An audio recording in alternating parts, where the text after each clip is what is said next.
Today is January 3, 2025. Today is the first Friday of the month, the first Friday in the year. It's the first weekend in the year 2025. Oh, well, good morning and welcome to this edition of VOP this morning on Voice of the People Television. I am Chukwuma Okoro. And on the show today, reduce cost of governance, lead by example, Peter Obi admonishes President Bola Ahmed Tinubu. I'm not alone in the studio. I have with me Moses Humphrey.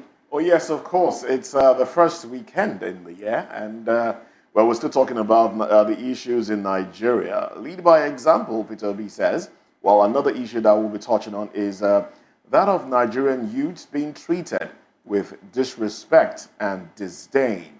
And this is according to Professor Utomi.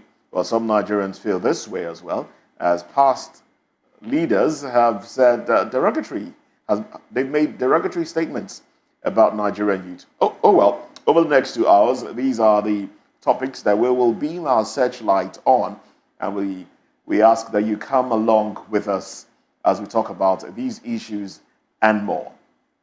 Oh, well, apart from that, there are other trending stories in the policy. But before we get into those stories, we'll ask you to click on the subscription button.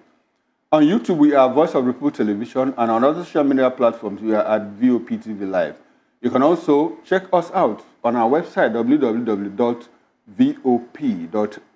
You can also be part of this conversation by calling in or sending WhatsApp messages on the number that appears on your screen.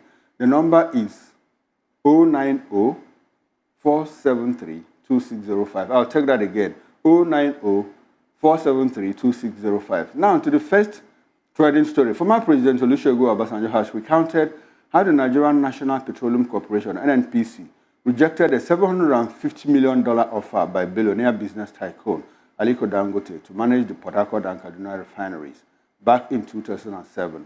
Now, Obasanjo stated this during an exclusive interview with journalists. He said the NNPC, now rebranded as the Nigerian National Petroleum Corporation Limited, NNPCL, knew that it lacked the capacity to run the national refineries, yet rejected Dangote's offer. You recall that the former president once said that the 80% of Nigeria's crude oil is being stolen. Oh well, Pa Obasanjo, the way I like to call him, has come out again to say, more like, is it opening a Pandora's box? I'm not sure it is, because Nigerians already know that much about what transpired between Obasanjo, NNPCL, Dangote, and Yaradua. Obasanjo had actually sold out those refineries for $750 million to Dangote refinery, because it looks like we said, we have difficulties in Nigeria for government to run businesses. So at that time, when it was apparent that the refineries were not working, that had become comatose, so much money had been spent on turnaround maintenance biannually, every 2 years and all of that, Obasanjo said, okay, I think the best thing to do is to get out of this thing, call in private operators, like a PPP thing, and hand it over to Dangote. They collected $750 million from Dangote. But when Yaradua came, he reversed it. Fast forward to this moment, look at what we are having, back and forth. Port Harcourt is refinery. There's still work in progress. Warri is working, still work in progress, and all of that. Oh, well, that is where we are in Nigeria. But the important thing now is that, look, I think this administration has taken a step ahead of others by ensuring that, look, all the money spent, despite all the failed promises, at least we can see that refineries are working, either in fits or start, but we hope that it gets better with time. Moses? Oh, yes. Well, Obasanjo has been a major critic of this administration, and he's basically speaking the voice of Nigerians, saying the things that other Nigerians would want to say, but may not have the platform to say. But in all of this, the one that troubles me the most is one of the headlines in the dailies. I'm sure we'll get to it in the course of time, that NNPCL is now inviting former President Obasanjo to come and take a look at the refineries to see how things are working. Maybe take him through a tour of the place. And I ask myself, for what purpose for him to come out and say, oh, yes, it's working. Nigerians, don't worry. Forget the things I said before. It's working now. No, I don't think that should be it. I think NNPC should just go ahead and ensure that Nigerians see results.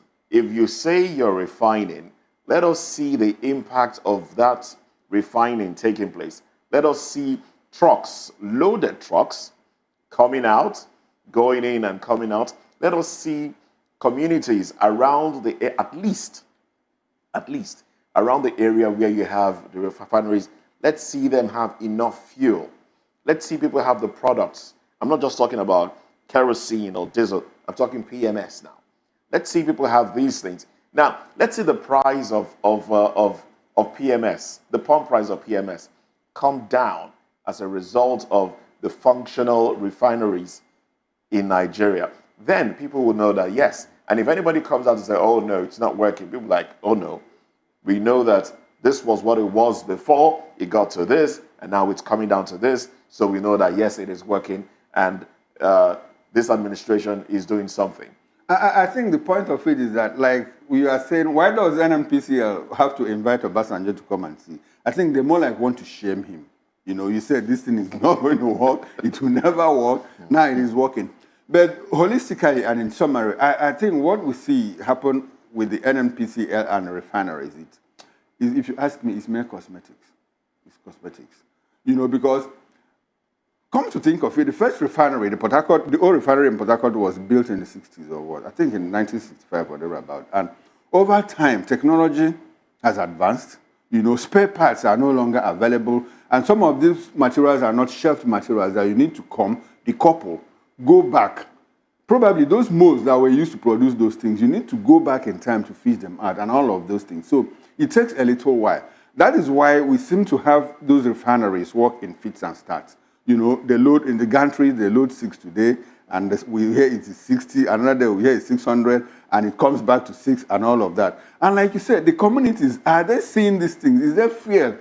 Largely, the fear that we still have is even from Dangote refinery. And mind you, they said that what they do in the new refinery, the old Port Harcourt refinery, is kerosene and DPK, which is AGO, and I think AGO rather, which we call diesel, and all of that. We've never had a problem with diesel for the past 10 years or so. It's only the price has. And come to think of it, the diesel of a thing, when they did regulated diesel, the thing they sold to us was that, look, with this regulation, the price of diesel will actually come down, but it hasn't. But it didn't.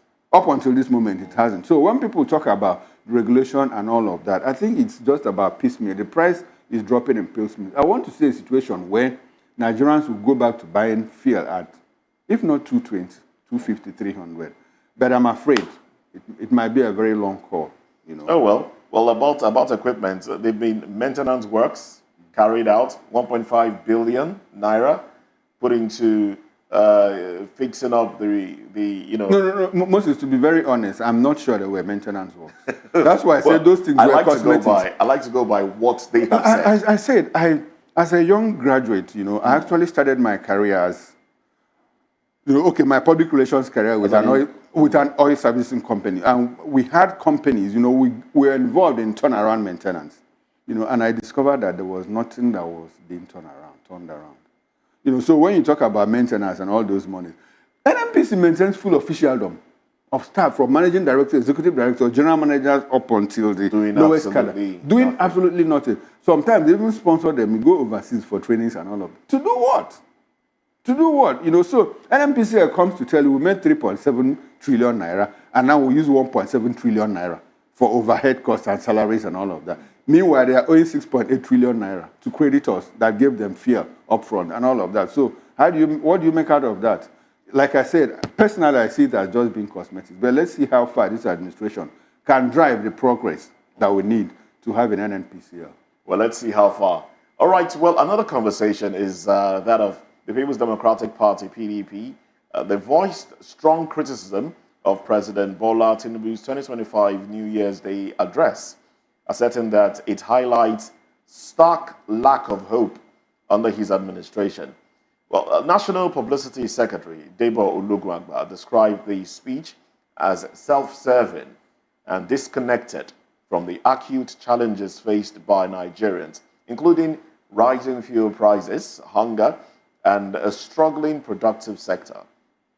Well, similarly, the Conference of United Political Parties, CUPP, represented by National Secretary Peter Ame, accused the president of intensifying hardship for Nigerians throughout 2024, attributing this to ineffective policies and unfulfilled promises.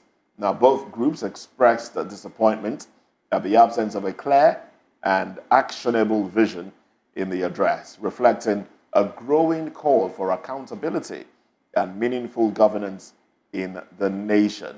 Well, PDP playing its role, of course, as a major opposition.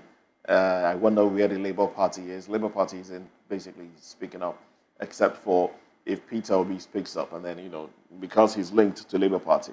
Yeah, but with all of this, the president's speech, really, some have said it's insensitive. Some have said it lacks basic truth, because wanting to take the economy from 34 inflation, from 34.6% to 15%, how realistic is that? Well, the president has spoken. Political parties, CUPP, coalition of political parties, they have also spoken. Let's see what happens during the national confab. That is where I wait to see the true intention of this administration. Well, we hear that I think the National Orientation Agency will put together those to attend. I have questions to ask. Well, I think we'll touch on that in the course of the program. Okay. So I'll ask the questions. Who are those that we need to see attending that conference? Where should they be selected from? What sectors? Oh, well, these are the questions on my mind, and I do believe that I might be able to find answers. Moses, I think what is coming from PDP through Debo Oluguagba and CUPP, they are is in the play of politics. You hardly find opposition parties giving credit to any government. Even when the government has done something good, you hardly find opposition parties. That's their role, to spotlight, to highlight what wrong the government has done. And you understand that they also do it in the struggle for power, because they want to tell citizens, look, if we were here, we'll do things better. So that is on that one. On the other one, I have always said it, I don't know. With all sense of modesty, I have problems with the president's handlers, his communications people. If you look at the address, I will not but agree with PDP and CUPP that, look, it was fluid, it was watery. What I expect this government to do is to look at where we are now and make projections into the future. Mostly before certain things started happening, I had cause to tell you personally and on air that, look, the current president seems to be traveling a direction, and that it is most likely that if things don't get better by 2027, they will also have improved. And if it eventually comes back before 2031, Nigeria will be a better place.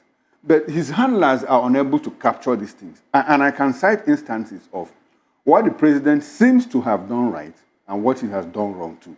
The thing that the president has done wrong is that clearly he is not living up to expectations of people when he talks about cutting down the cost of governance. He's not leading by example. He's not leading by example. He's not making the sacrifices he's asking people to make. But in terms of policy directions, he seems to be getting it, quite honestly. And if it is maintained, you see, it's like, as an individual, you have a problem. And what do? You step back, do some soul searching, and you have to take hard decisions. And in the course of taking those hard decisions, if you need to pay school fees, you don't go buying a brand new car when you have not paid your children's school fees. That is where the president is. Priorities. But if you talk about removal of fuel subsidy, local government autonomy, tax reform bills, state police, regional development commissions, if this administration is able to drive these processes up until 4 or 5 years, I think that maybe, just maybe, Nigeria might get in a better place. But in doing that, he also has to take into account the fact that there is suffering in the land. The suffering in the land is not going to go away by just wishful thinking. He has to bring things in place, like fight insurgency. The thing about importing food, he has to be more active, more proactive in doing that. It's not just like saying we have given waiver, we've given 150 days window. You ensure that it is implemented and all of that. The foreign exchange, Naira is not just going to drop like that, piam. You have to put in place things that will make those things drop. So at the macroeconomic level, it seems to be grappling with a lot. But in terms of policy directions, to build a culture that is sustainable over time, that will drive Nigeria to the next level, I think he's in the right direction, if you ask me. But unfortunately, his handlers are not able to put out these things. They are quick to attack people who raise issues and concerns, and that's not the way to go. Because Nigerians are more enlightened now, more politically sophisticated. I mean, they know we have a middle class, so to say, that is very well educated. And so it's not everything that you tell them that they will take hook, line, and sinker. That's it for me, and that's my opinion. All right, fantastic opinion, especially from a critic of this administration. Am I? Well, we all are, because we want a better country. To hold them to account. Yes. Yeah, we want a better country. But I also think the president should, like you rightly said, put things in place. But the president seems to believe a lot in handouts. Giving out handouts. That's not going to. That's not the way to travel. Yes, that's not going to save Nigeria. But there's another thing that he's putting in place right now that he mentioned. I think is the National Credit Guarantee Company. Where if that is done, I mean, this is done in other climes as well. But the earning power of Nigerians will have to be pushed up a notch so it can match the ability to even take credits in the first instance. Because as it stands right now, a lot of people cannot even afford to take anything away. I mean, the take home doesn't even take you home at the end of the day. And another problem with that thing is that, do we have the data, the accurate data, to run that? I mean, if you go to register an MTN line, they ask you your address. You are in Lagos, you tell them you are in you live in number 12, Gidankabo Street in Kano. Who verifies? How do you verify? Nobody does. So you take credit in Lagos, you walk back to Kano, you walk back to Sokoto. Nobody is able to trace you. We have had such things before. People took loans from BOI, people took loans from all places, and at the end of the day, banks are unable to. Government-owned banks, credit schemes, they're unable to recover. I don't think getting the data is the problem. If we want to get the data, we will get the data and get it right. Yes, it's not a problem. The problem is that we don't want to do it. Absolutely. Absolutely. Oh, well, let's move on to other conversations now. Don't forget, follow us on all social media platforms. X.com, Threads, YouTube, subscribe, all right? Follow us and be part of the conversation. The numbers will continue to scroll on your screen, and you can just go right ahead, send us a 1-minute video, drop your comments underneath the live stream, and we will take them in the course of the program. Well, we'll be going into the papers now, so stay with us. We'll be back in a bit.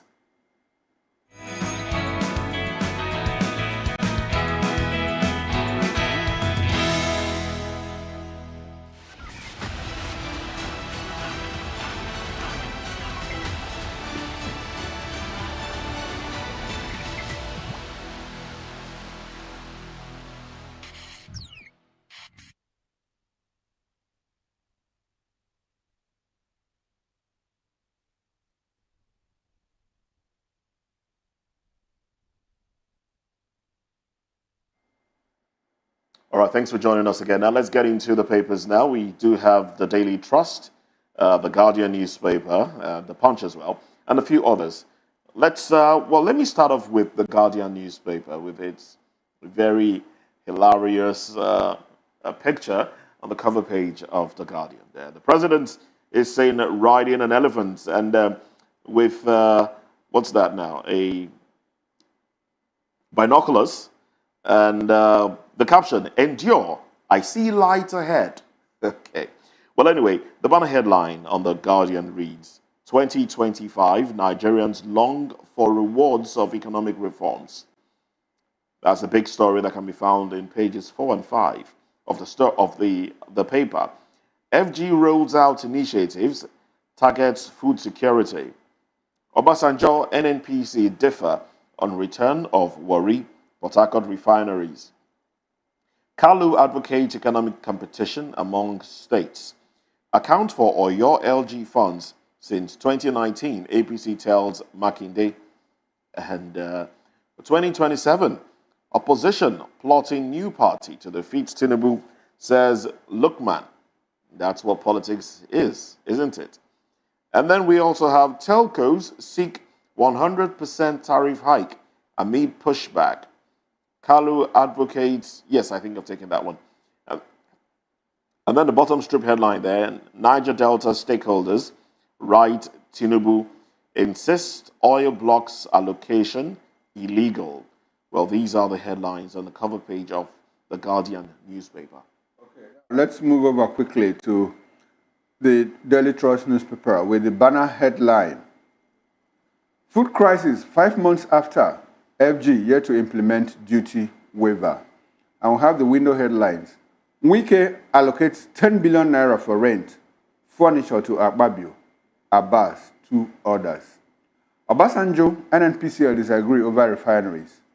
How 140 policemen died in FCT in 2024. That's coming from the CP. Now there's a pictorial there of foodstuff. You know, green food, man, tomatoes, cabbage, carrot, and all of that. We seem to be hungry in this country. What's going on? Oh well, we have presidency mom as Obi hits Tinubu on State of Nation. And the bottom strip headlines. Subscribers reject telecom tariff hike plan. US warns against travels to 7 African countries. And bandits burn houses, church in Kaduna community. And that's all from the Daily Trust newspaper. And then from the Punch newspaper, subsidy gains, Labour scores governors low as allocations rise by 1.7 trillion naira. NLC slams governors for neglecting agric infrastructure. Opposition thumbs down Bauchi, Ogun, Bayelsa, others. Beside the masthead, no governor can take insults I received from Wike's camp, Fubara. APC kicks as Obi warns Tinubu against foreign medical trips. NNPCL states differ on Northeast oil exploration remains in limbo. I take that one again. NNPCL states differ as Northeast oil exploration remains in limbo. Education tax, FG, ASU plan talks over removal. And we also have Ekiti, Akwa Ibom, Lagos, others hold New Year Thanksgiving services. NNPCL tackles Obasanjo over alleged $2 billion refineries repair fund. Bishop, settling couples fight, stabbed to death in Osun. Quite an unfortunate one there. Telcos propose 100% tariff hike. Awaits NCC nod. All right. Okay. So those are the headlines. Those are the headlines from the Punch newspaper. Okay, let's quickly run through the Nation with the banner headline. NNPCL invites Obasanjo to tour Port Harcourt Warri refineries. Oil giant tackles ex-president over claim that plant can't function. Now you have the window headline. Suspended Edo Council bosses removed from office. That story is on page 5. Stock market opens new year with 155 billion naira gains. Oko Jumbo is House Speaker, says Fubara. 1.1 trillion naira estimates signed. And you also have pastor arrested for shooting teenager to death over firecracker in church. That story is on page 6 of the Nation newspaper. Obidis owns major talks with PDP, Kwakwanso. APC falls LP leaders knock for economy. Now, Tinubu's bold reforms will make Nigeria greater. And the bottom strip, okay, before the bottom strip, we have how tax reform will boost workers' welfare by federal government. And we have the bottom strip headline, NCAA to protect rights of airlines passengers. That story is on page 7. Ayedatiwa unveils economic plan. You can find that on page 5. And that's all from the Nation newspaper. I think we can go one more round. Oh, yes. So let's touch on Nigerian Tribune now. The banner headline here reads, NNPCL invites Obasanjo on a tour as he raises issues over refineries. Corporation insists full-scale overhaul of refineries done to meet world-class standard. Says company now profit-oriented global energy leader. Denies cutting crude supply to Dangote refinery. Ex-president says NNPC squandered $2 billion on refineries. Restates why Shell refused to run them. And then Nigeria's situation worsening daily. Obi wants cuts in frivolous spending, seeks increased education funding, security, health, poverty, alleviation. Peter Obi is modern-day doomsayer. APC says Tinubu's economic policies working. FG unveils key changes in withholding tax regulations. Oyedele. And then you go further, we have estranged husband sets wife's apartment ablaze in Edo on New Year's Day. 2 Edo LG chairmen impeached. It's started already. Interesting. Niger Delta stakeholders write Tinubu warn of looming crisis over oil blocks licensing. Tinubu's renewed hope agenda will make Nigeria greater. Conference 57 chairman Alabi says president's This Day Man of the Year award well deserved. Northern groups laud FG's efforts in tackling insecurity in the region. Ondo governor set to amend chieftaincy declaration of traditional stool. And this is how far we can go right now on newspaper headlines. Join us again at 9 o'clock for newspaper review. In the meantime, up next, Peter Obi urges Tinubu to cut cost and connect with Nigeria's reality. Let's touch on this when we come back from this break.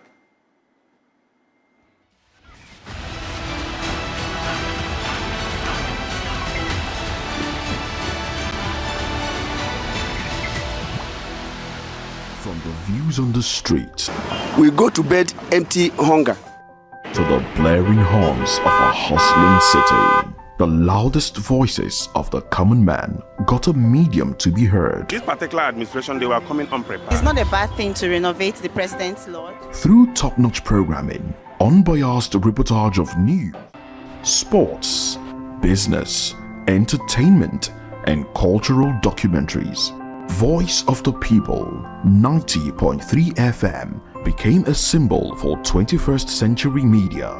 And now, a new baby is born.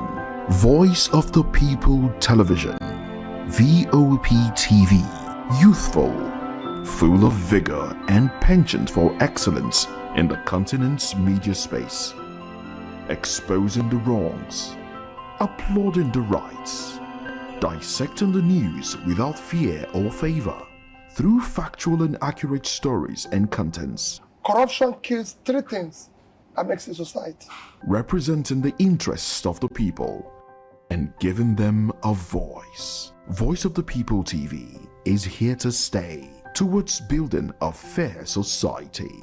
VOP TV, Voice of the People Television, truly a voice for the people.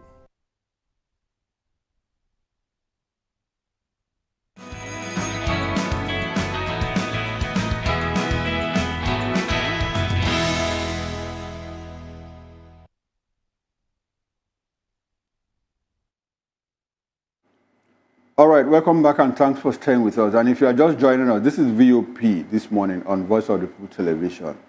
Now, former Anambra State Governor and Labour Party presidential candidate in the 2022 general election, Peter Obi, has called on President Bola Tinubu to lead with authenticity by cutting the cost of governance and directly engaging with the pressing issues facing Nigeria. Speaking at a press conference in Abuja, Obi emphasized that the president should use local healthcare facilities and visit educational institutions to better understand the state of vital services, highlighting that the correct level of corruption and rising public debt is exacerbated by ineffective policies. Obi criticized the government's reliance on borrowing, arguing that loans should be tied to tangible projects rather than for consumption. He expressed concerns over mismanagement of public funds, including excessive overseas travel by government officials. which detracts from addressing the urgent needs of the populace. Furthermore, he lamented the endemic poverty leading to desperate situations such as stampedes for palliative measures, and pointed to the ongoing security challenges faced by Nigerians. To address these issues, Obi presented 11 key recommendations for the president, urging for a significant reduction in the cost of governance and enhanced transparency in public procurement. He suggested that the president take time to travel domestically to see the deteriorating infrastructure firsthand and engage with citizens across the country to understand their experiences and needs.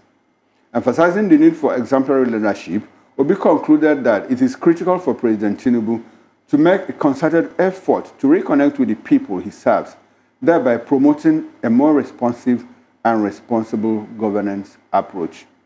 Oh well, we are joined in the studio to make sense of this topic by Mr. Dele Fanimo. Dele is a seasoned reporter and VOP in-house political analyst. We are also joined virtually by Mr. Shegu Shokwito. Shegu Shokwito is chairman, Accountability, Candor and Transparency Network. Gentlemen, thanks for coming on this show. Good morning. Good morning, Dele Fanimo. Good morning. How are you today? Chukuma and Moses. Good morning. Okay. Shegu, good morning and good to have you on the show. Good morning. It's good to see you guys. Good morning, Moses and Chukuma. All right. Good morning. Now, Shegu, from let the me other start side of the with you. lagoon. Sorry, I didn't get Yes, that. Okay, it's fine. No, yeah. All right, Shegu, let me start with you. Peter Obi has called on the president, more like admonishing him, to cut down on the cost of governance, use local hospitals for his health care, and travel around to see how Nigerians live. Should it take a Peter Obi, a former presidential candidate, to tell the president this? Isn't it evident that the president should ordinarily cut down on the cost of governance? You recall that the former president, while he was campaigning, Muhammadu Buhari, said that when he becomes president, that he wasn't going in fact, he promised to place a ban on government officials, public officers, from traveling abroad for Medicare. But for the 8 years he was in government, it was a different thing altogether. Despite so much that was earmarked for the clinic, the Asoro clinic, now the new president is traveling in that direction. Should it take a Peter Obi to bring that reality before the president? Well, Chukuma, I of course, I've been following your conversation in the studio. And it's interesting, a lot of the sound bites and news that we're hearing, these days in Nigeria. I think the propaganda machine has gone into hyperdrive. I have a slightly different opinion from the popular viewpoint, Chukuma, if you ask me. I don't agree with Mr. Peter Obi, and I think he should know better. I don't agree, for example, that the cost of governance is a problem in Nigeria. I don't agree at all. I don't think it is. And I say so from a very informed position, having examined the budget, the 2025 budget, having examined budget performance over the years in the past, cost of governance is an issue, is a political issue. It's purely a political issue. Cost of governance is an optics issue. So when I say political, I mean it's something that political opposition and political opponents will use against, each other. And that's all it is.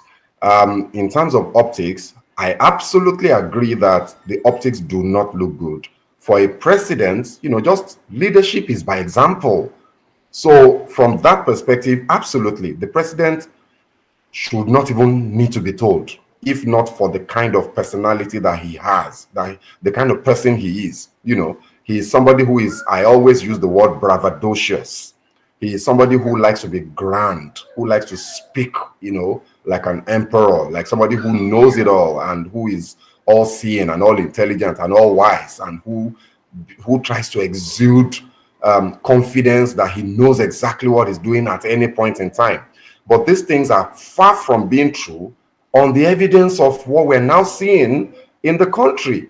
He needs to be a bit more humble, so it shouldn't take a Peter Obi, to answer your question directly, it shouldn't take a Peter Obi to let, President Tinubu know that you are signaling the people you are leading by your own actions. And if you're asking them to make sacrifices, so must you. So if you're asking them to make sacrifices, then you cannot be buying jets, you can't be buying Escalade.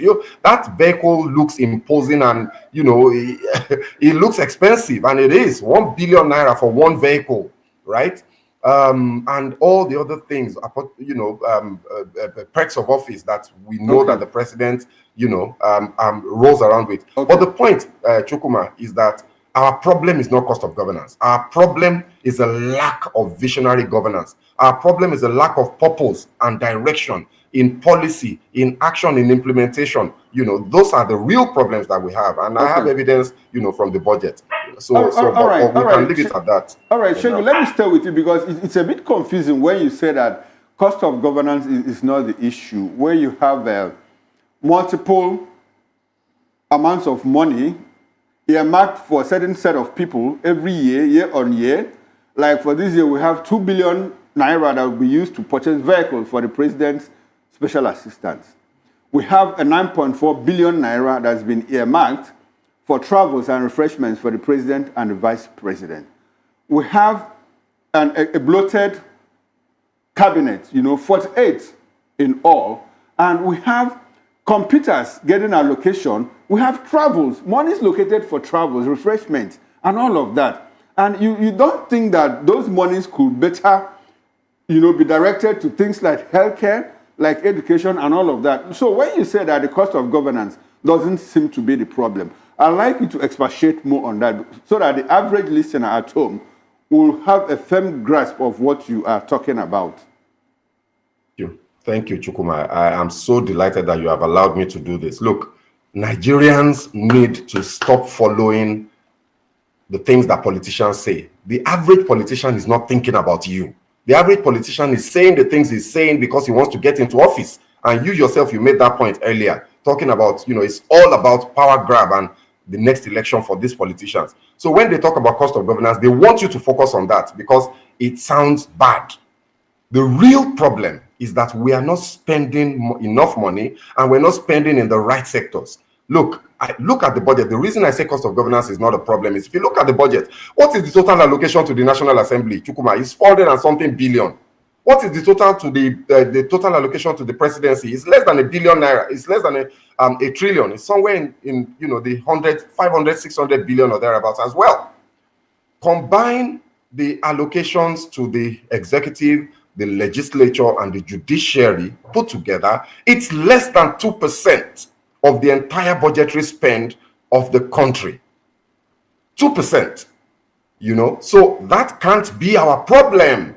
The problem we have is that monies are being allocated to things. First of all, monies disappear. Corruption, like you say, a lot of line items that get repeated year after year, buying things that were bought last year that are still supposed to be in use across board, across all sectors. That's one big problem. The fact that there's gross corruption and inefficiency in our budget. Second big problem is that there is no correlation between our vision and plan, where we're planning to go, our medium-term to long-term strategic objective, and the deployment of the money of the government to pursue those things. So you just see the same budget year in, year out.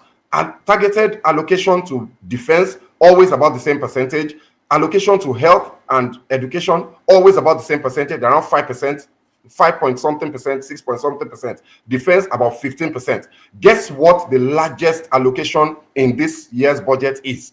It's to debt service obligations.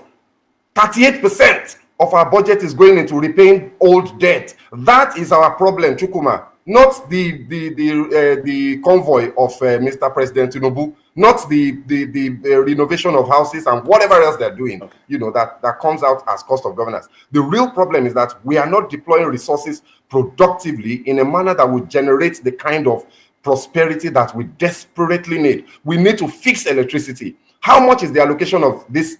In fact, forget the allocation. What is the vision of this administration with regards to fixing the power problem in 2 years? These things can be sorted out in no time, but corruption and vested interest will not allow us to do it.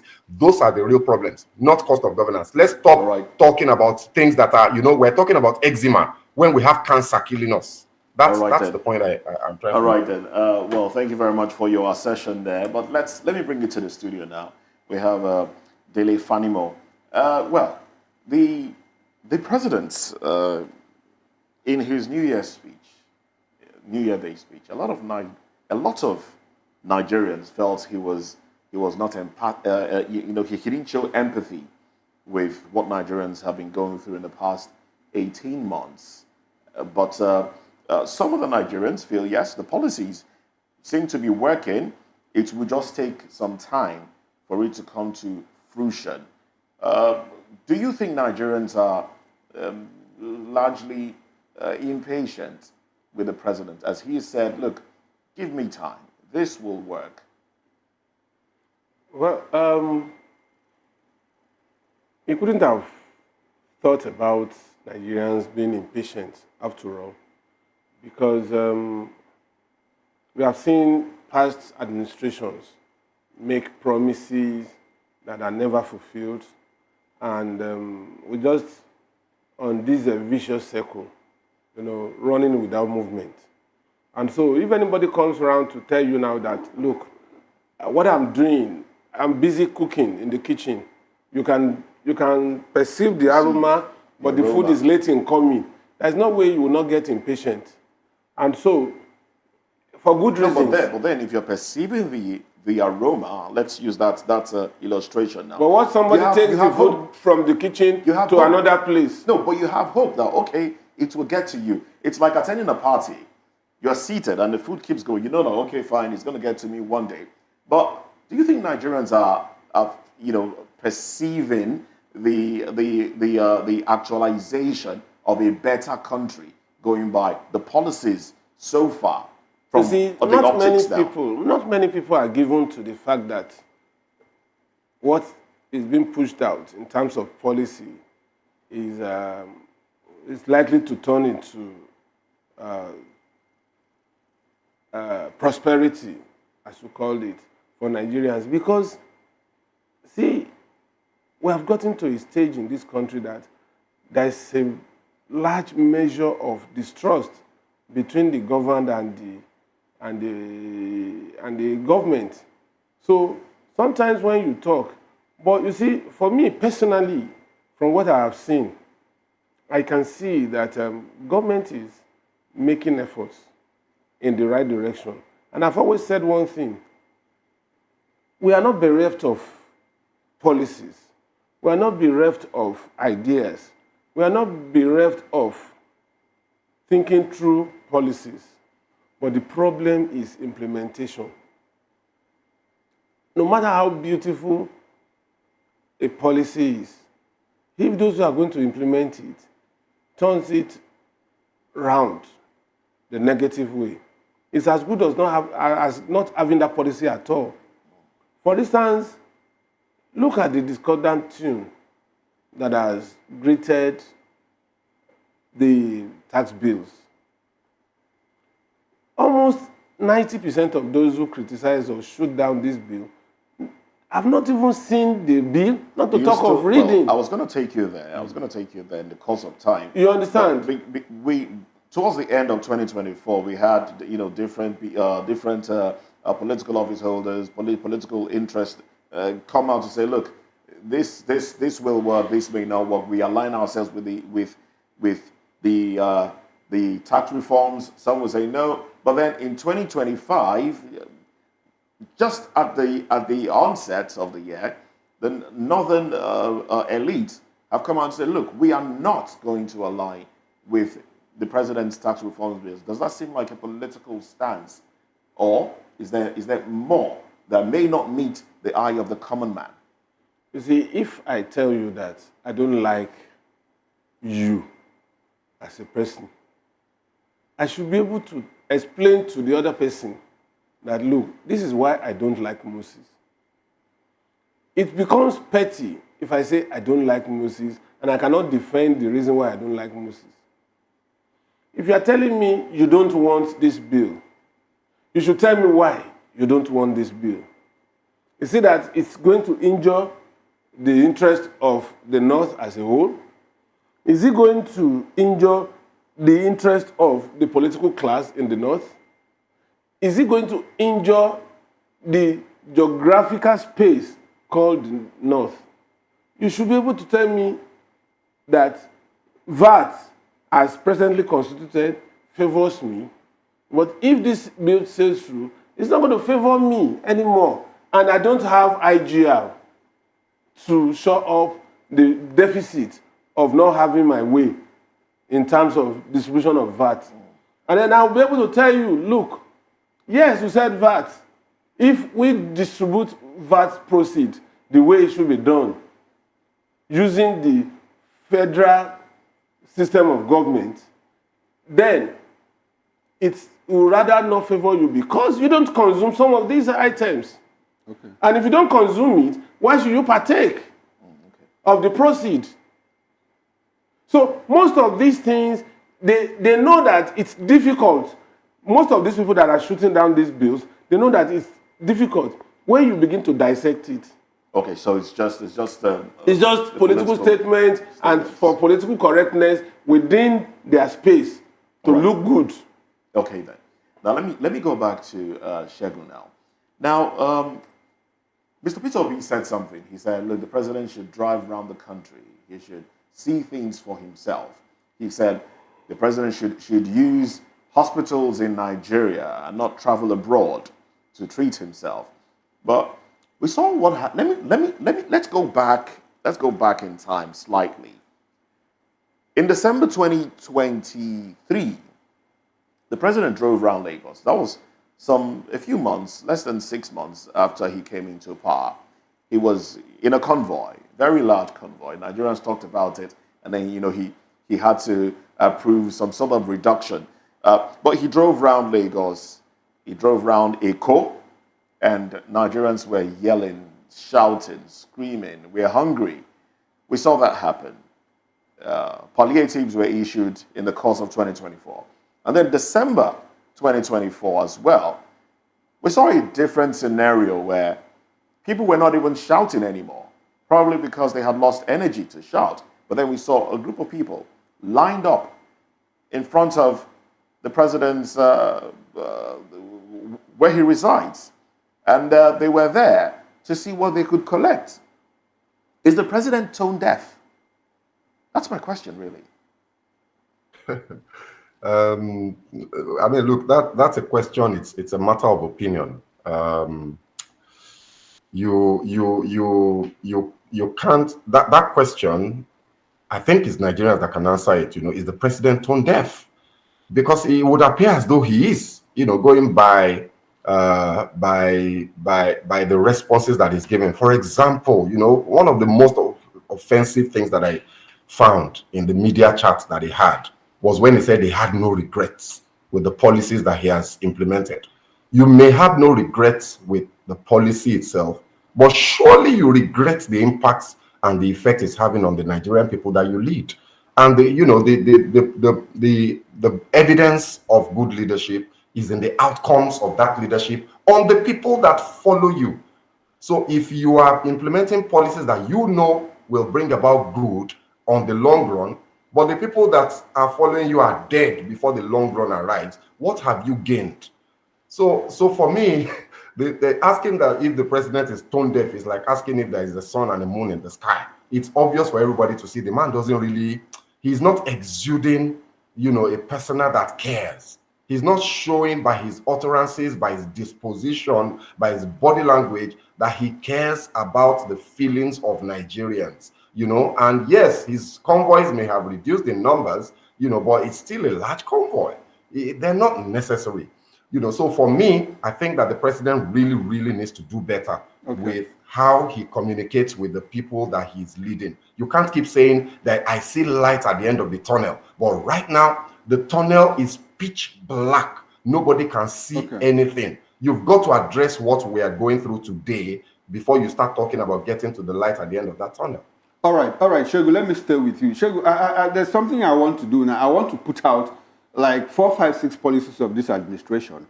And for you now to rely on those policies and make a projection of where you think, all things being equal, ceteris paribus, where Nigeria should be in the next 5 years. I want to talk about the removal of fuel subsidy by this administration. I mean, that is something that 3 previous administrations tried to do, but they didn't do it. They couldn't do it. I want us also to look about the tax reform bills now before the National Assembly. I want us to look at the state police that is in view. I want us to look at the local government economy with the judgment of the Supreme Court and what this government is trying to do to drive local government economy home and how the governors are resisting that. I also want you to look at this, the regional development commissions that have been created, across the country. I want you to look at the Lagos-Calabar Coastal Highway. I want you to look at the Badagry-Sokoto Superhighway. Shall we put all these things together? Where do you think Nigeria will be in the next 5 years if these policies are pushed through the National Assembly and implemented effectively? Let me start from the regional development commissions that you mentioned. Look, if you check the budget, right? This budget, this 2025 budget, shockingly, absolutely shocking. There is no provision for regional development commission. In fact, I believe we actually have created a Ministry of Regional Development, haven't we? And that the Ministry of Niger Delta has been scrapped. Isn't that what we're told? But in the budget, there is still an allocation, a very large allocation. I can't remember the amount, I'm sorry. I have it written somewhere on my phone here because I've done the analysis thoroughly. There's a huge allocation for the Niger Delta Ministry in the 2025 budget. And yet the president has created a Ministry of Regional Development or Ministry of Regional Commissions or something like that. But it's not in the budget. So you see, there's a disconnect between pronouncements of the government and actual implementation, and that is why I don't think Nigeria will be any significantly better in 5 years unless something significant changes with the approach to implementation that this administration has shown. Look, I can talk about all those other things that you've listed, but I'm sure that you will not even give me the time anyway. So let me just paraphrase, all of it. The important thing in all of these are nice sounding things. Whether you talk about local government autonomy, and all of it, even though I have a problem with how it was done, because the Supreme Court is not a law-making body, it's a law-interpreting body, and what they did was to make a law. And in fact, in making that law, there's a lacuna. There is no provision for what happens if the local government is not performing. There is no provision for holding the local government accountable. And if you check how these things are done in other parts of the world, there is no place in the world where the local government is no federation, let me say, no federation in the world where the local government is a federating unit. And what the effect of autonomy is trying to push is to make them a federating unit, right? So let's leave that. If you look at subsidy removal and all of the other things, the problem that I have with those policies is implementation, is the fact that they were clearly not well thought through. And invariably, the supposed gains that we should have will not happen. Why? Because the political will, the good intention, the altruism that you need to push through on those things and ensure that the benefits come to the people is lacking. Look, it's been 18 months now, isn't it? Or in fact, I think it's 19 months since this administration came on board. And since subsidy was removed, Chukuma, please tell me, where is the evidence and the benefits of the subsidy removal, especially at the subnational level?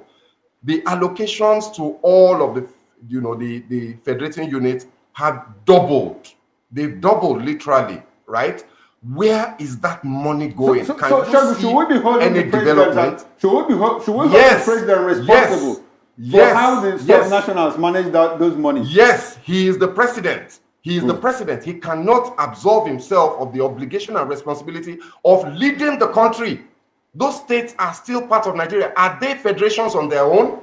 They are part of Nigeria, and there are instruments of law by which the president can ensure that the benefits that he intends for his people who live in all those states accrue to them. So we cannot absolve him. Please, we need to stop this. The president is the president of the country. He's not the president of Abuja.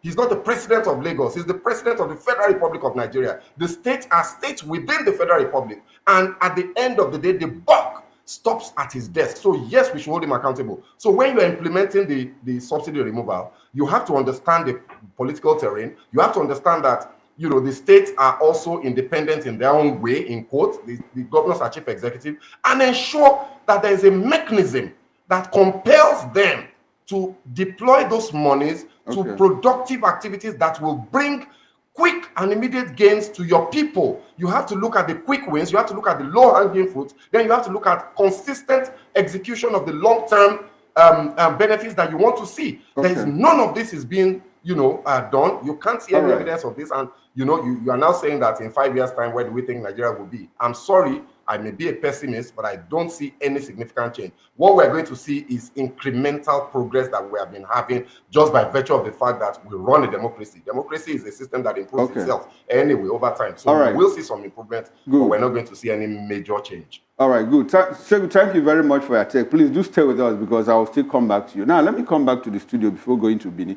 Our Bini guest is on standby. There's something I want you to quickly talk about. You said something about politicians like the opposition giving out sound bites and all of that. And when you talk about sound bites, is there anything that the opposition said that is not true? I mean, stampedes happen, there's economic decline, the Naira is not doing well, inflation is on the increase, there's poverty in the land, are there hospitals, are there good roads and all of that? And I want you also to put in perspective the fact that a certain projection said that 133 million people will face acute hunger by June 2025. This is January 3, 2025. Do you see any stopgap measures put in place by this administration to ensure that that prediction doesn't come true? You see, for me, I have not totally shut down opposition voice. Okay.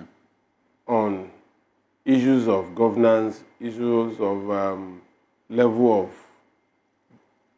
deprivation, poverty, and all the rest that have been assailing us in this country.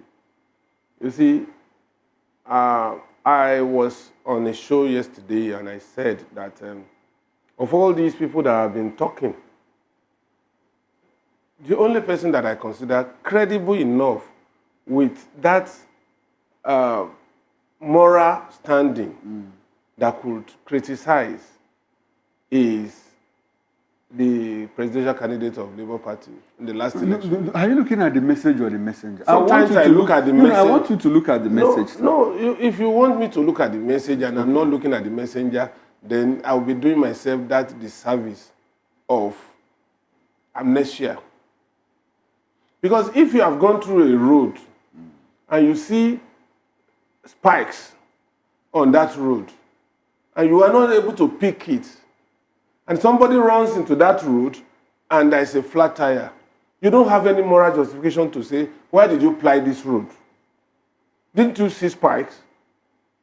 But if somebody has not plied that road and he notices that at the point of embarking on that route, he discovers there are spikes and he raises alarm that, look, that road may not be good for you because I noticed some spikes. Now, the spike is the message. I want you to talk about that spike and how to remove those spikes. Forget about who removed them or who saw them I am first. not going to forget about it, but we'll put it aside. Okay. Now, the opposition had said a lot of things are really assailing us in Nigeria as Nigerians. Even those in diaspora are also feeling the heat because there's so much pressure on Nigerians in the diaspora because a lot of for the fact that we have this communal bond, a lot of people depend on some of these people outside the country. So as a result of that, they are also under severe pressure too. Now, government cannot be oblivious of the fact that no matter how any government wants to pretend, they can't be oblivious of the fact that we have problems in this country. We have problem of insecurity, we have problem of poverty, hunger, we have problem of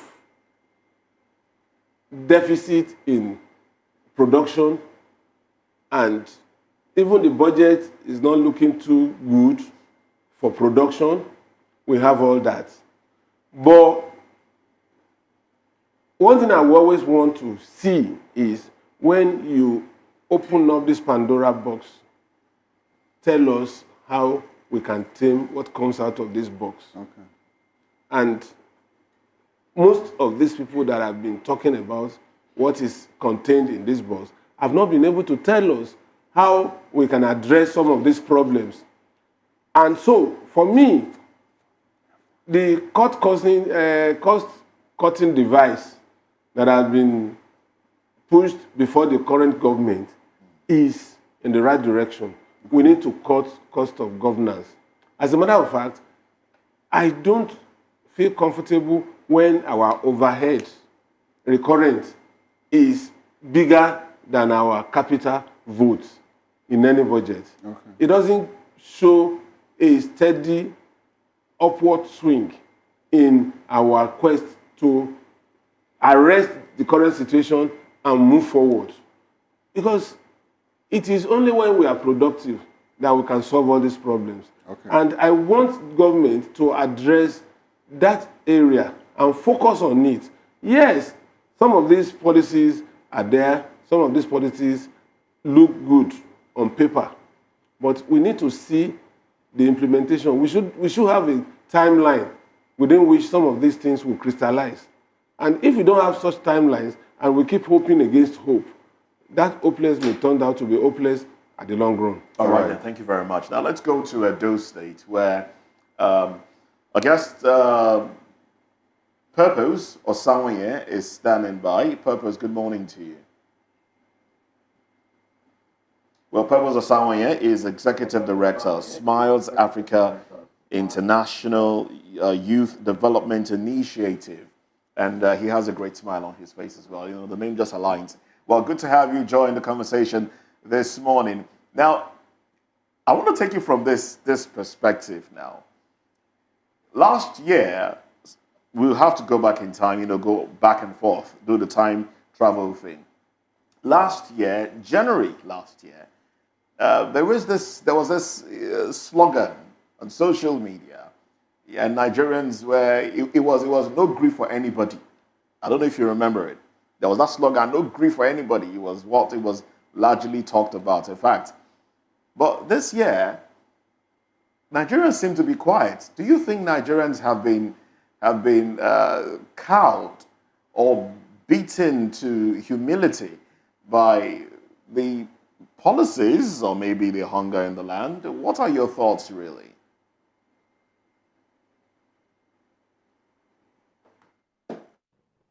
To unmute the microphone so we can hear you. Go ahead. Can hear you now. Okay, like we says here, you need energy. If Christmas want crazy, you need to get food for belly. I think Nigeria come up with that zeal of no grief for everybody, and sometimes we use those slogans as tease and just to do it. But the hunger in the land, the hardship, really forced us to forget that struggle, because well, last year January we have this zeal to conquer, because just have a new president with the new policies, with the new hardship. We really wanted to face that hardship with that slogan, but because the hardship keep on increasing, if you look at how dollar rates move on, fuel price and everything, the youth have nothing to do than to grieve for what they don't really want, because just like other speakers spoke about this issue, we are not even saying not to say there's the end of the other tunnel. We don't understand the policy. They just came up and speak English and tell us we want to do this, we want to do that. The common plus or minus they need to do that will make the people believe and was achieving that policy out there. A good government would have taken that slogan for everybody to see how they can engage youth, make they use that zeal to contribute their own quota to governance. But the way they do it is that the governance seems to be separate from the people. The governance seems to end with the politicians. Why the people they are just there. They don't know their role. They are not even allowed to play their role. They are not carried along. They don't know anything about the governance. So when they generate policies, they create programs. We don't even know about the programs, except some of us would not want to go and do research about those programs, where the policy is coming from. Because even when you really want to generate a policy that is made, there is need for you to conduct research, local research. And most of the things we do here, nobody has come to me from any ministry to say, Purpose, we know you are a development person. We are doing research on this to get this. just came up, we see this policy, we try to study this policy. Most of the time, the policies are borrowed. So when the youth said they don't want to grieve for anybody, but they were not having the stamina, they could not sustain the stamina because there was no information for them to see. There was poverty in the land, and there seems to be no road to the tunnel. Don't even know what the government is talking about. Now, the president, in his New Year's speech, talked about the confab, the youth confab, which will take place first quarter of the year. And then we hear that the Ministry of Youth will be the ones to select, those that will participate. How do you think this election should be done? Who and who do you think? Now, you may not name names now, but you just give us an idea of the kind of individuals that you think should be present at this confab to benefit the generality of Nigerian youths. Yeah, when you measure the word youth, I think Nigeria is still confused to our definition of youth, because the youth policies says the constitution is open about who the youth is, and the youth policy empower a body to oversee the implementation of the youth policy, which is the National Youth Council of Nigeria. And if you go to people who take decision on behalf of the youth in the National Youth Council, the list of them is more age that is speculated in the youth policy. So if you now said you want to select the youth, National Youth Council will want to come, NAS will want to come. And if you go to hierarchy, go to the people who decide who speak for NAS, our grandfathers. So when the Minister of Youth said, we want to create a youth confab where we'll be selecting young people to come to talk about, they should come up with clear guidelines on who are they selecting. Are they going to use the Youth Council platform to select that is being managed and controlled by 50, 60, 70, or they want to come back and create a new guideline defining who a youth is, going to youth focus and youth led organizations that are really led down within the ages of 15 to 29 as speculated in the youth policy, or they want to go the old way.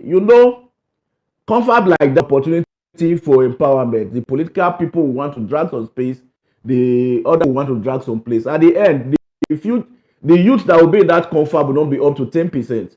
And if you go inward, look at what our young people are doing in the cyberspace, in the entertainment world, in the development space. You see that we have young people, young Nigerians who are doing extremely well, that the federal government need to harness and bring them together to contribute to the quota. Not people who have been youth, who are older than the minister, that have been in the youth business, that have been speaking on behalf of the Nigerian youth for more than 10 years, who refuse to grow to come to that confab. Because wanting to grow, they have one objective. I'm going to that confab because of the allowance, because of the prestige, and because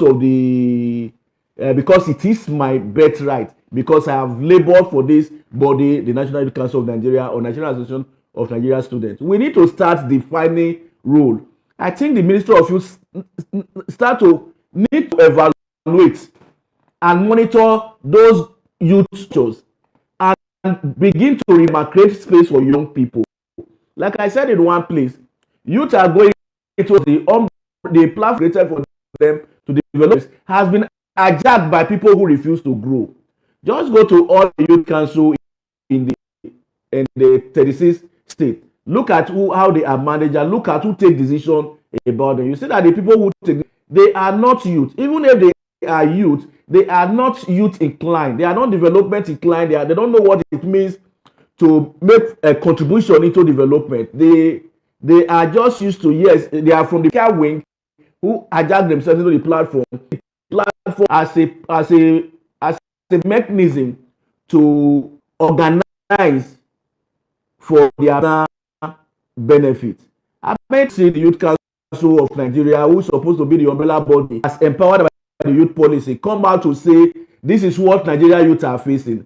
They just celebrated their 60 years anniversary, and what you get, there was no program, there was no idea from that policy. We said we want to do first. First of all, let it come out with the guidelines of who and who is qualified to that youth confab. Is it a youth? Yes, Youth from where? What has this youth to do to show that this youth is in this country? What is this youth? Go to the youth, this profile. Like if you want to have any every conference of that nature and you said you are a young person or you work for young people or you're representing a constituency, what the organizer want to do is to go to your profile and look at how you be speaking.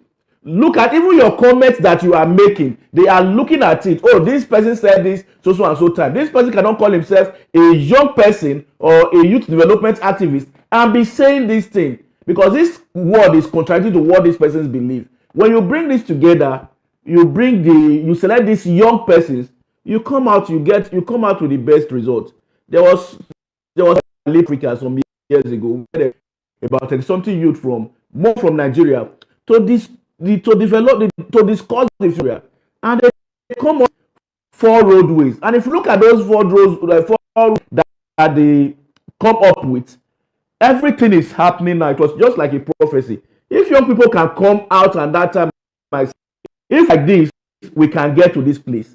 If we continue like this, we can get to this place. If we continue like this, it was because they were young people. They were young people at age, and they were development enthusiasts who really wanted, who know what they were doing. They were not selected because this one is president son, this one is governor son, this one is a PDP or APC or so and so party youth leader. They were selected because their capacity and contribution and what they know. It is what you are contributing to that you have interest in. If you are not contributing to anything, you don't have interest. Thank you very much. Thank you very much for your take there. Let me take it back to Segun Shokbiton now. And well, my question for you is bothered around the National Credit Guarantee Company that the president has talked about establishing. And we understand that one is to expand the credit access for youths and to drive economic growth.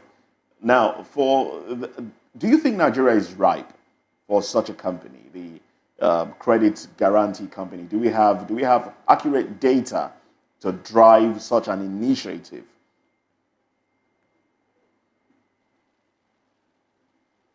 Yeah, I was muted. Sorry. Okay, so it's a difficult question, and I say that because it's a good initiative. It's the right way to go. This is where we need to be. Other people's money is called leverage. So what you do is that the things that would have taken you 20 years to do with your money, you can leverage other people's money and achieve it in 5 years or in 2 years. And that's how economic development and growth is driven in most developed economies. Their credit system is very strong and very robust, from student loans to consumer credit schemes to guarantees and all of that. So this is a good move. However, as usual with the things that we do as a country, not just this administration, I think it's just a recurring decimal because we don't respect the law of process as a country, as a people. As usual, what we've done with this policies and these programs is we're putting the cart in front of the horse and we're expecting the cart to drag the horse. And the cart is not mechanized. Even if it's mechanized, you still can't drag the horse. The horse will resist. And if you drag it forcefully, it will die.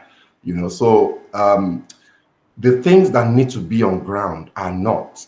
And therefore, this scheme will do some things. It will achieve some good, but it will not result in the kind of critical mass of consumption that it is expected or designed to do that can affect economic activity and economic growth. The primary purpose of credit is to drive consumption. That's the way they do it in other economies. In fact, you deliberately increase credit volumes when you see that your economy is down, so that people can go out and shop and buy things and buy electronics and buy cars and buy food, go out and eat, and all of that on credit, buy homes, furnish your house and so on and so forth, buy computers, buy phones, all of those things. We simply don't have the enabling environment for it. We don't have adequate income. Is it somebody that is on minimum wage of 70,000? And mind you, that 70,000 minimum wage applies only to the civil servants. The majority of Nigerians don't even earn 70,000 naira per month. So how can the people that can afford these credit schemes already are doing fairly well? So the kind of critical mass of economic growth that is supposed to drive, you won't achieve it. So we need to build from bottom up, not to pick ideas from around the world and just drop them in the middle and expect us to see results. So we need to build from bottom up, fix the structural problems of our economy, and then we can move from there. All right, Shogo, let me stay with you. I want us to talk a bit more about the president and what he's doing or what he's not doing to drive this administration. I want us to talk about his trips, and I want us to connect it with medical trips. One, the moment he was elected president, declared winner, he took a trip to France, and we understand it was for medical trip. He's also been to UK on 1 or 2 occasions, also for medical trips, attention, and all of that. Now, the first question is, what does that speak about our sovereignty, about intelligence, and about our security when we have our president taking Medicare, from foreign countries, especially European countries? That is on one aspect of it. The other one is, with all the frequent travels, he's been to like France for like 5 times since he became president. He's traveled to India. Oh, no, India came. Modi came. He's been to Brazil. He's been to China. If you put all of this together, do you think we have made gains in the past 2 years or in the past 19 months arising from these travels? And do you also, I want you to make a projection of the benefits we tend to or we are likely to have from these foreign trips that we have spent so much money. Is it, I want you to do some kind of cost-benefit analysis. All these trips, are they worth it for the Nigerian economy and all of that? Okay, so the first part of your question, his medical tourism, constant visits to France and the UK, and for medical reasons that have not been disclosed to Nigerians. Well, he's a human being, and he's entitled to go make sure that he's fit and healthy. We all know he has health challenges, even though he was denied strenuously, but we can now see the truth. However, again, in the spirit of leading by example, I think Peter Obi is spot on. Mr. Peter Obi is spot on when he says, use the hospitals in Nigeria. You're a leader, you've got to signal. You can't be telling Nigerians that you're trying to build a Nigeria that works for everybody, but you are not using that Nigeria. You're traveling abroad for your... Look, he has literally unlimited resources. Why can't he bring these experts to, the Aso Rock Clinic? Why can't we equip that? We asked the same question of President Buhari, who also traveled a lot. Why can't we bring these people down, save money, all of the convoys and all of the, aids that are going to follow you, the cost of air travel and all of that? Why don't you deploy that to fixing the Aso Rock Clinic and then employ, an expert from anywhere in the world to be there, or bring in your consultants, fly them in? It will be far cheaper. Why isn't it doing that? Why does he have to go to France? Because, like you say, when you travel out like that, it has all sorts of implications, including endangering your life, including exposing national security issues. What if somebody decides to just put something in his drip or whatever out there? So there's that. So I think he needs to do better. Still talking about signaling and the optics of his actions and leading by example. For the, foreign trips, pursuing foreign direct investments and all of that, I guess there's nothing necessarily wrong with that. And I would imagine that with time, in the medium term, 3, 4, 5 years, the benefits of those things may come. But you see, the most important way to attract foreign investment is to fix your local environment and make it such that when the investment analyst desk in JP Morgan, all of the big investment companies across the world, when they do the analysis, they will see that there is a justification for bringing their monies to Nigeria because they will earn their returns and they can repatriate their profits easily. All of those things are not on ground. So you can travel as many times as you want.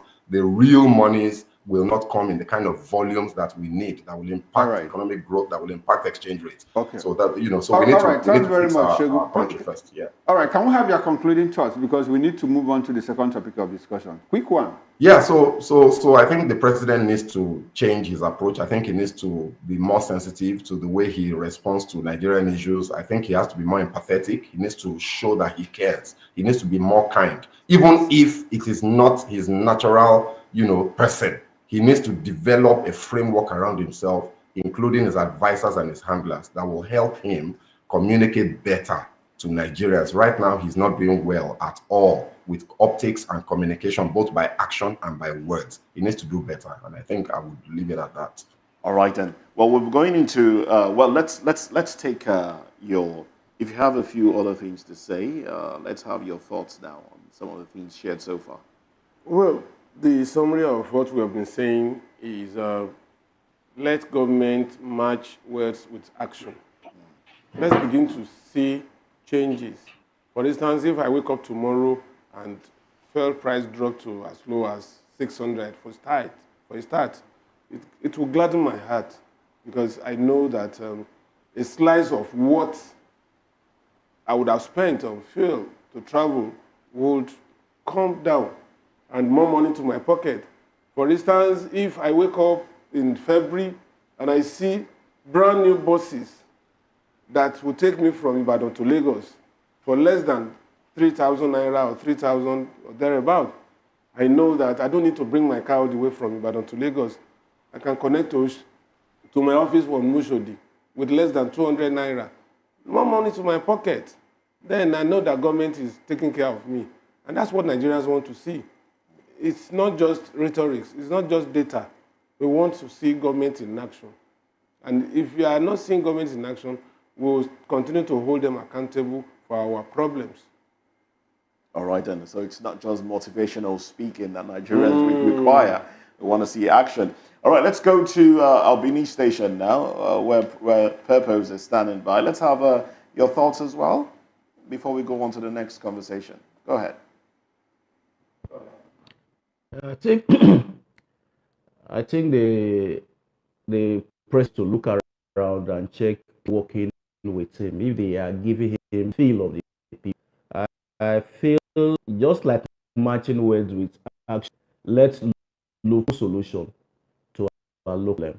Then let's look for people, because the president cannot be everywhere. We have representatives who are part of the cost in this. They should also learn to tell the president the real truth, and if they cannot do it, let the president look for people who understand Nigeria's problem, that will come back and also give him the right feedback for his reaction. I believe the president is not hearing or seeing what is happening to his.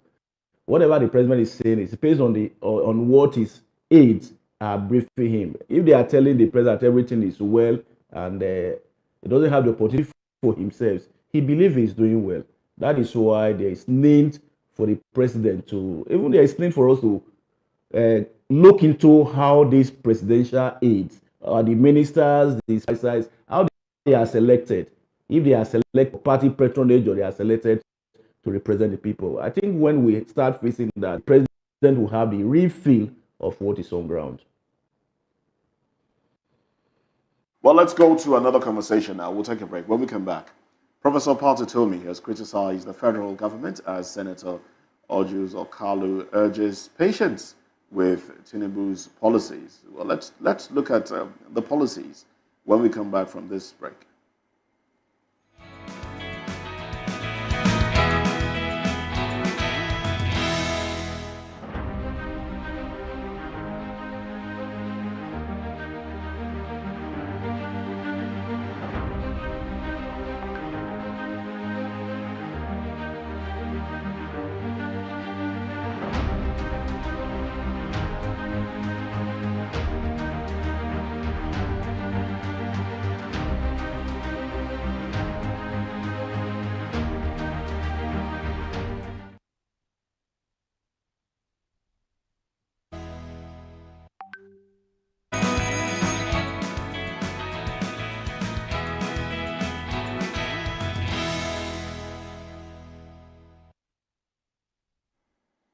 Well, thanks for joining us again. Political economist and the former presidential aspirant, Professor Utomi, has expressed frustration with the Nigerian government, accusing it of treating the younger generation with disdain. Now, during an interview on Channels Television's Sunrise Daily, Utomi criticized the government's lack of trustworthiness and cautioned that the upcoming National Youth Conference may fail to produce meaningful outcomes without establishing genuine trust. He emphasized that the government has consistently made promises without fulfillment, which leads to a deficit in the so-called emotional bank account, crucial for building public confidence. While in contrast, former Abia State Governor, Senator Orji Uzor defended President Bola Tinubu, asserting that he is conscious of the current hunger crisis and is taking necessary action, albeit difficult decisions, to improve the economic situation. Now, speaking during a New Year visit to the state chairman of the All Progressives Congress, Kalu urged Nigerians to be patient, noting that Tinubu's bold actions are aimed at fostering economic development. Well, Kalu acknowledged the challenging circumstances, but reassured the public that they would soon be able to see significant progress, urging understanding during the transitional period. Well, we still have with us in the studio Dele Fanimo, and virtually we have Shegun Shukmiton and Purpose Osawaye from Benin Station. Well, let me start off with Dele in the studio. Well, it's a little away from what Utomi has said. You know that the government is taking the people, basically taking the people for granted, saying one thing and doing another. Now, some will say this is a political statement, but in your assessment of the policies of this administration, you know, our first topic on this seems to, align. But your assessment of the policies of this administration, my question would be, now, what measures should Nigerian youths now take to ensure that their voices are heard? We've seen that protest hasn't exactly worked out yet. What other measures should Nigerian youths take to ensure that their voices are heard? Well, you see, it starts from you having that depth of knowledge of what you want to talk about. Those days when we were in the school, even as low as secondary schools, we used to have a literary and debating society where you are groomed to be able to marshal your points, to be able to lay premise and ride on that premise to articulate your thoughts on issues. By the time we moved to university, we began to see people that would ordinarily stand on the podium and sway a lot of students with well thought out policies for that school students at that time.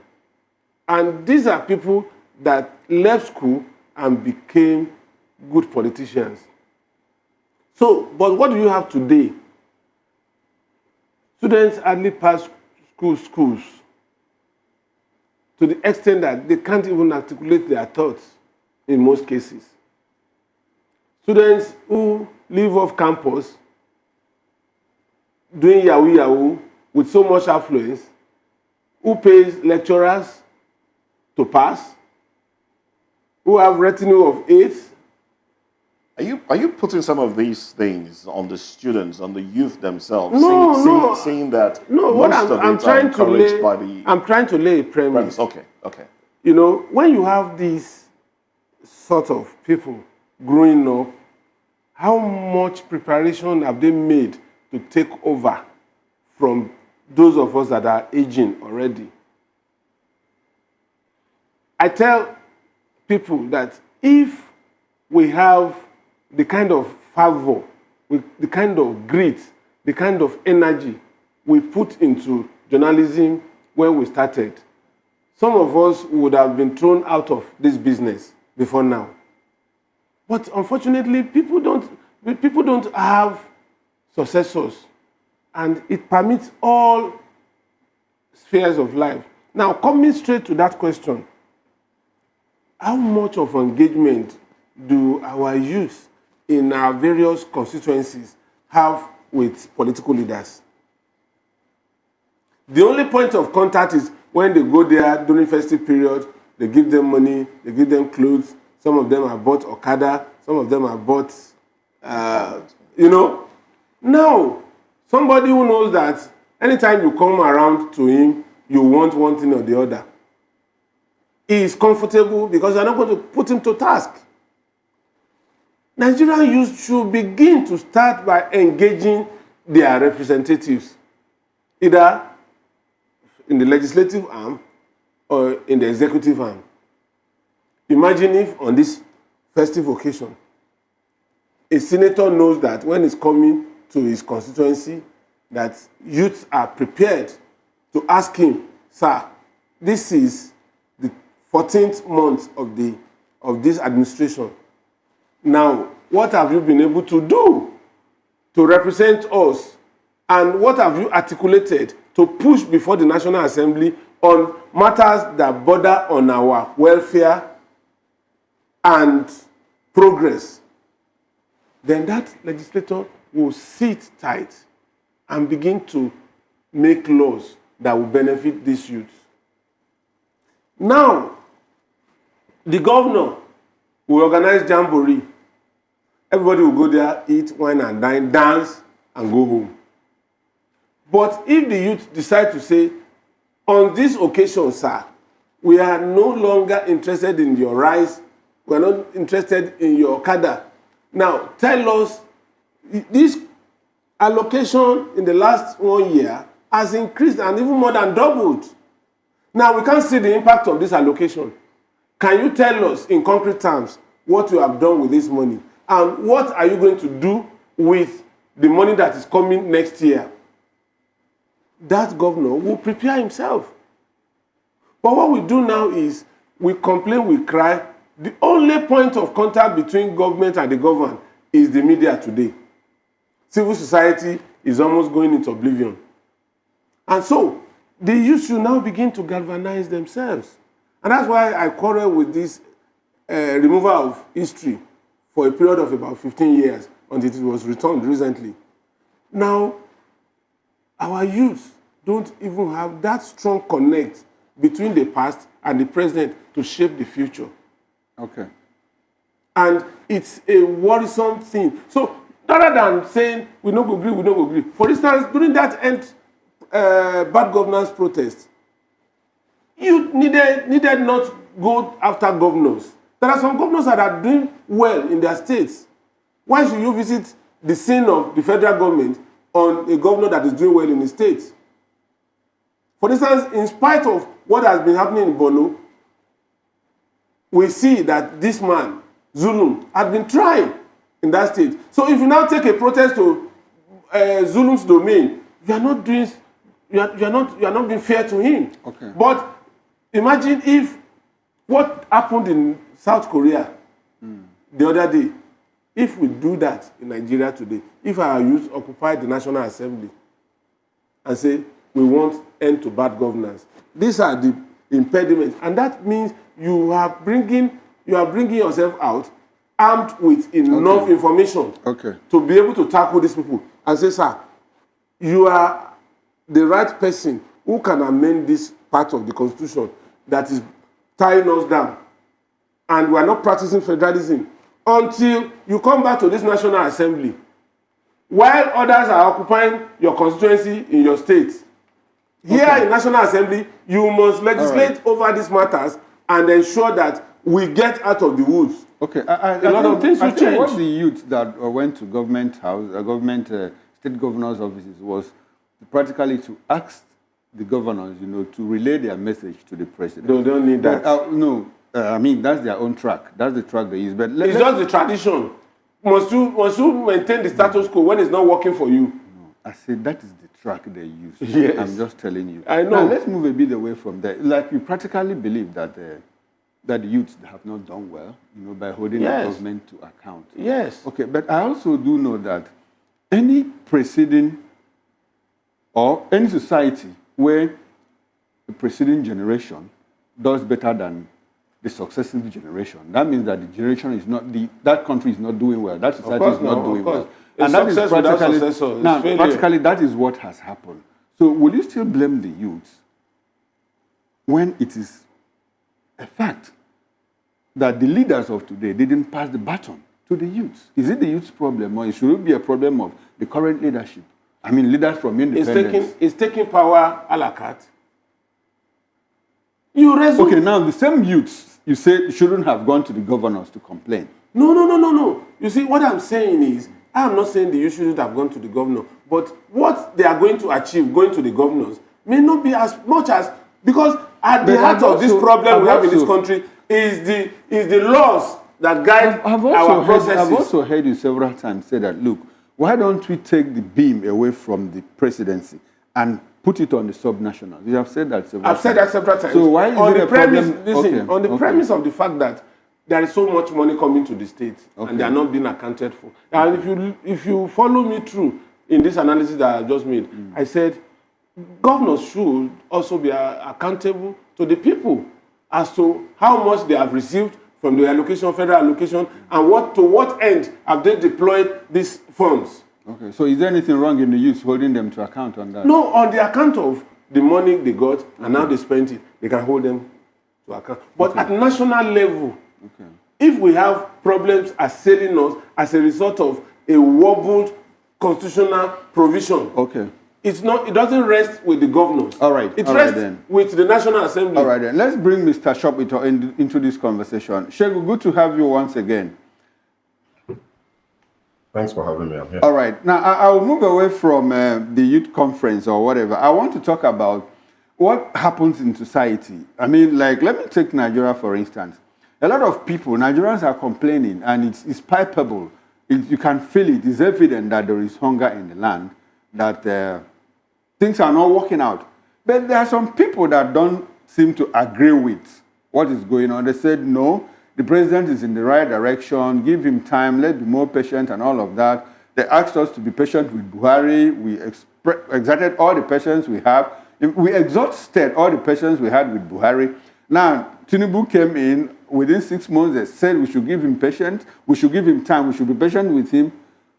18 months down the line, somebody like former Governor Ojus Okado, who happens to be the senator that represents me in the Senate, is also asking me to be patient with this administration. Now, my question is it that we live in two different countries, that people don't seem to see what the other people see? Can you help the average viewer understand that disparity, that disconnect?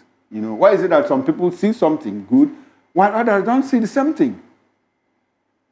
Okay, so very quickly, before I come to that, let me just jump in on the youth question and say that what we're experiencing today, with the obvious disdain of our youthful population with issues of governance, and politics and all of that, it's not that we don't have sharp, intelligent, very resourceful, very, very energetic young people. We do, and their creativity, their innovativeness and all of that. We're missing it in the national conversation. And the reason for that is that the leadership of the country over the years, over the decades, have deliberately failed to engage them and bring them on board. And it's a lack of vision. It's because they're selfish and parochial.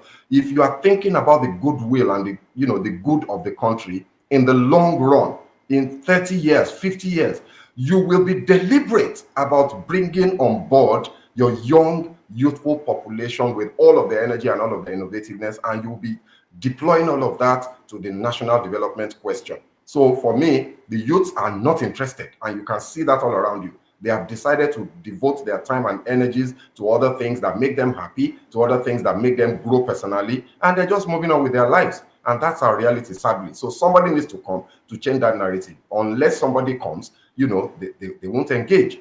So just to quickly talk about that now. To the question that you asked, it's the same sad and unfortunate situation that we find ourselves as a country, that our political actors are only interested in elections. Sadly, everything that you hear from the mouth of the average politician, including Peter Obi, that people are, turning into some sort of hero.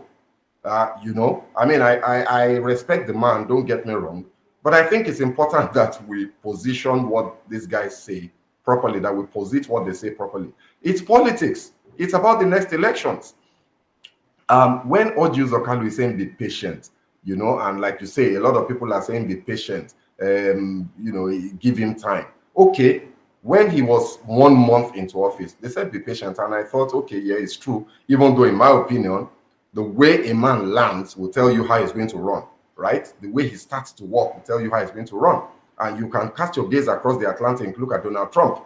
Like, he is not even president yet. He has not been inaugurated, Chukwuma. And the guy is turning the country upside down with his pronouncements, with his actions, with his appointments, and all of that. And he's already impacting and influencing actual economic outcomes in that country already, right? So saying be patient, coming from a politician who has been a beneficiary of politics for, maybe 15, 20 years now, it's a bit hypocritical. We can't be patient. You have to understand that people are suffering. There is hardship, real hardship. I can touch it. I can feel it every day. I interact with people in my day-to-day work, and I'm sure you do as well. And you know what you see. You know what you hear from people. So when you ask people to be patient, and then almost 20 months down the line, there's still no evidence that things are going to be better. There is none. We're still hearing promises. I mean, for goodness sake, how can you, 20 months after an administration has come on board, you can't point to one thing that has changed dramatically? In 20 months, 20 months is more than enough time to have done something about power instead of anything happening. And, I hear supporters of the government talk about, oh, there's constant electricity now. And I just laugh. Are we joking? Our generation and distribution has not changed by 1 megawatt since this administration came on board. In fact, since Buhari, and yet some people are now called Band A and they're getting 22 hours power. Where is that power coming from?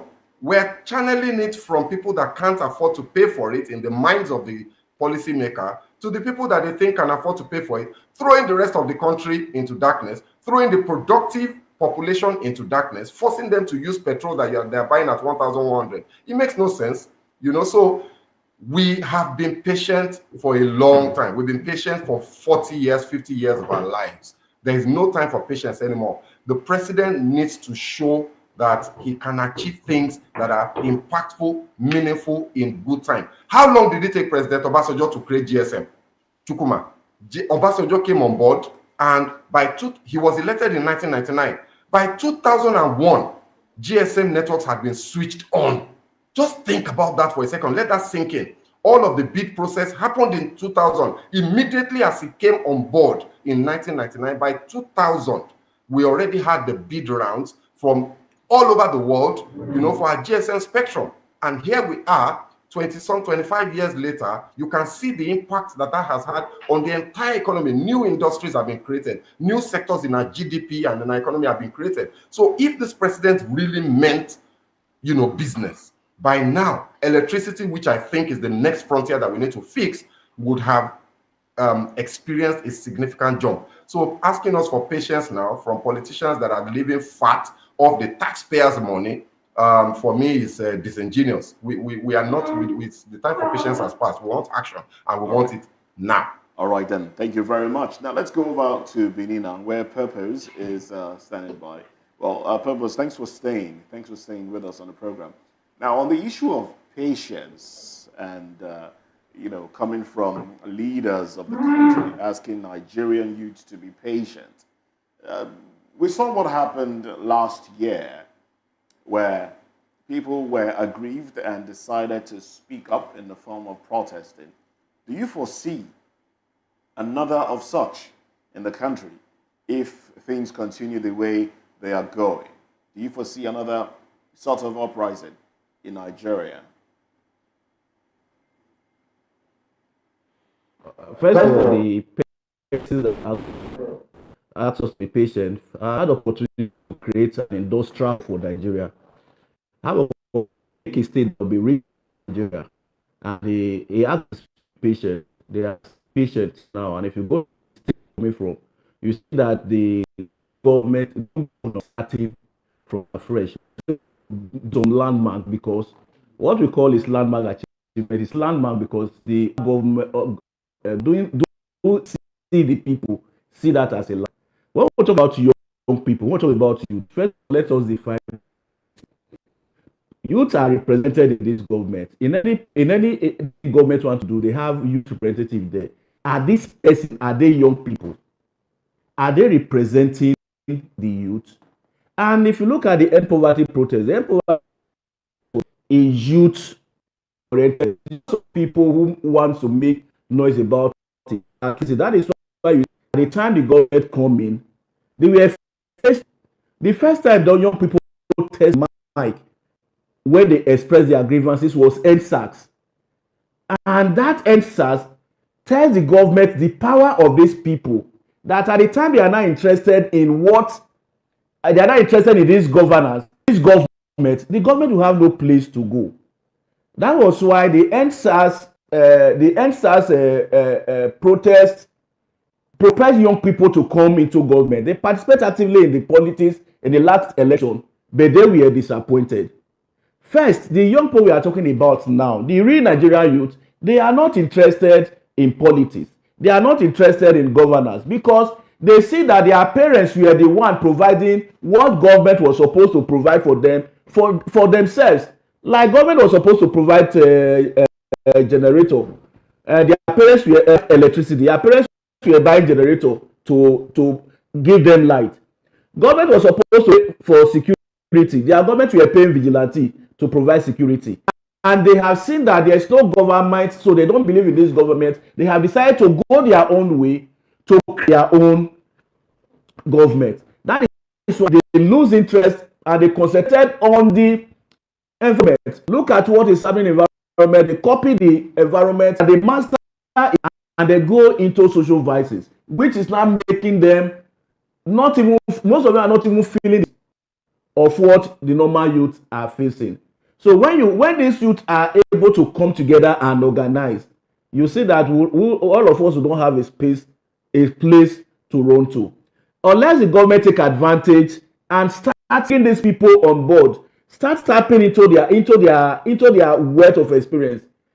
Like in Benin, you can see a boy who cannot read and write, but is doing internet fraud. How?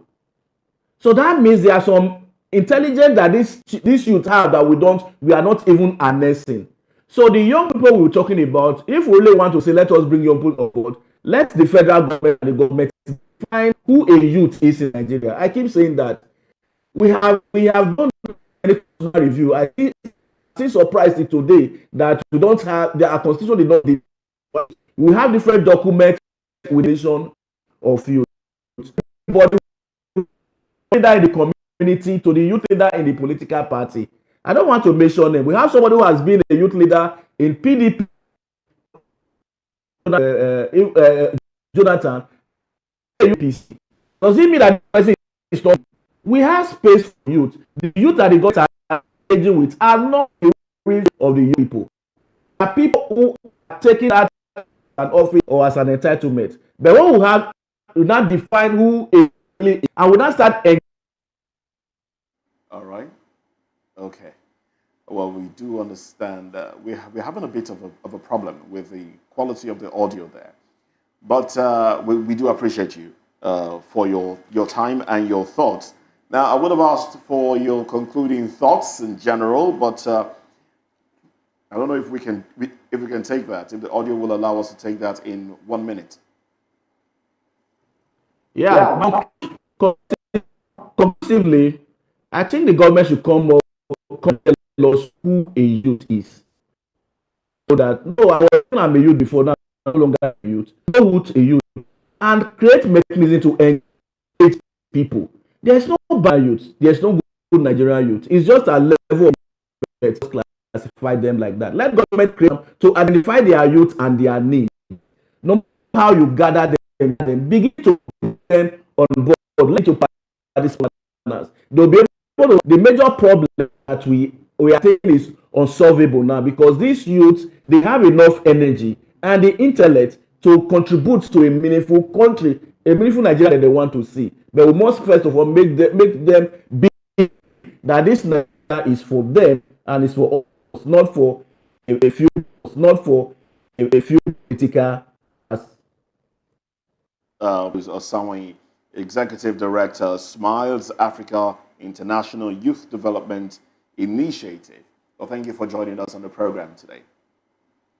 Well, let's go to Segun Shokwiton now, who is also standing by. We understand, as you give us your concluding thoughts, we understand that some of those that are ruling the country have been there from their 20s. Well, what's your concluding thoughts on the conversation so far today? Well, you might have to unmute your microphone so we can hear you. Yeah, sorry about that. All right, so starting from what you just said now, I think that our leaders have got to be less selfish. Do you know what's happening now is that if you just look all around you, find that who are those youths? They're the children, the cousins, and the nephews of the current crop of leaders. What they're basically doing is elongating the state capture, is ensuring that even after they're dead, their families will be the ones running this country. I want to encourage our leaders to think big and to think country, to think nation, to think legacy, and to engage the energies of our young people for the benefit of this country, to stop being selfish and thinking about just themselves and their children and their families, right? So on the youth question, we need to engage them more so that Nigeria can really, really unleash the energy and the power and the creativity of this wonderful people. And then to my President Bola Ahmed Tinubu, I didn't vote for you, but you are my president. And I want a New Year's gift from you this year. Two things. One, that you are more empathetic, that you speak with kindness to the people that whether they voted for you or not, you now lead. Be more empathetic, be more concerned, be more caring about your language and your body posture towards us because we're suffering. And then secondly, I would like you, my president, to fix electricity and see what will happen. Put a program in place that will ensure that before the end of 2026, we have 20,000 megawatts of electricity distributed in this country and watch a miracle happen in this country. All right, then. Thank you very much, Segun Shokwiton, Chairman, Accountability, Candor and Transparency Network. Thank you for coming on the program. We appreciate it. Thanks for having me. Now, let's have your concluding thoughts on this one. Dele. The president will match words with action. Okay. That's all. Plain and simple, straightforward there. Thank you very much.